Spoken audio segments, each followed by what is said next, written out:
solution at their cost? Boy, that is a great question, and is the absolute follow-on to what I was just saying. What I think we're all just saying is absolutely not.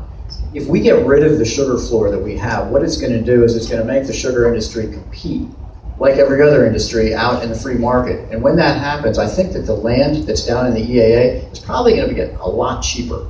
Right now, the reason that land is so expensive is because there's a huge subsidy keeping it up there. Now, this is a huge lift in Congress. It's something I'll fight hard to do, but it is a big lift. The sugar lobby is very, very powerful. The beet sugar lobby is very, very powerful from the Midwest, but that's not to say we can't fight it.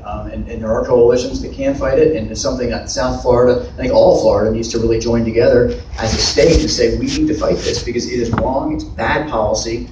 I'm a fiscal conservative, and I like free markets, and this is not free market policy, and I can't stand what it's doing, and I can't stand what it's doing to our state.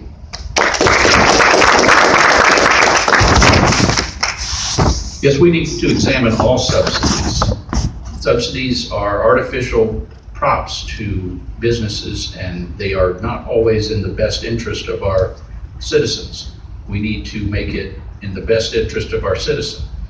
I'm hoping that Big Sugar hears me when I say that Big Disney and Big Cattle and Big Dairy and Big Swine should pay their share of the cleanup in the Kissimmee River Basin, and perhaps they'll start sending me some of the campaign contributions that have been going elsewhere in the past. But I do not support subsidies that injure the American people, and at this point it appears that the sugar subsidy does. Well, I'm pretty sure this is where Chauncey and I disagree with our other opponent who's not here. I do not, as Chauncey stated, and I agree, I do not support subsidies for sugar. Folks, the easiest way to explain this is, if you were selling blue t-shirts and the government guaranteed that you could not sell any of those t-shirts at a loss, even if no one wanted them, the government will come in and buy the box of blue t-shirts for you. Don't you think everybody would want to be in the blue t-shirt? What a great business. You get in, and if you can't sell your blue t-shirts, don't worry, the government's going to come buy them. Folks, that's what sugar subsidies in the tax code are. It puts, as Chauncey said, it puts a floor on the price. Why do you think the land is so expensive? Because everybody wants to buy the land to grow sugar because you can't possibly lose. But who's losing? You. Yeah.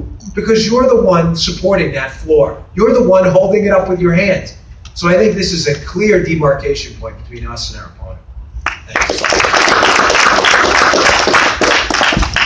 I think Big Sugar is doing pretty well financially. I don't think they need subsidies. And as part of a Florida, or part of a smaller federal government, you know, looking at a smaller federal budget, and we shouldn't be putting subsidies to Big Sugar or to a number of other private businesses. So I definitely support cutting that and having them fend for themselves just like any other corporation in this country. Mr. Neal, what role do you believe the federal government should play in education, if any?